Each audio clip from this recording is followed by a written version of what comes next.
মহিলা মুখ্যমন্ত্রী হয়ে যে যত ধর্ষণের সমর্থনে কথা বলতে পারে সে মুখ্যমন্ত্রী এই বাংলাতে থাকার অধিকার নেই। তাই জন্য আমাদের এই স্লোগান, এই মিছিলের স্লোগান দফা এক দাবি এক।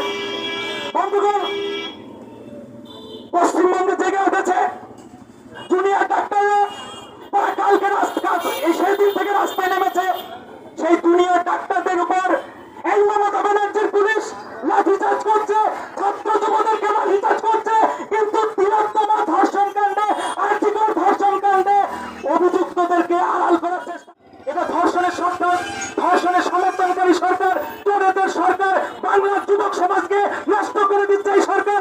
একটা যুবক প্রজন্ম শেষ হয়ে যাচ্ছে, শেষ হয়ে গিয়েছে, আর একটা যুব প্রজন্ম শেষ হতে যাচ্ছে। তাই মা বোনদের কাছে দাবি, আপনাদের এই ধর্ষণের সমর্থনকারী সরকার, ধর্ষকের সরকার, চাকরি করার সরকার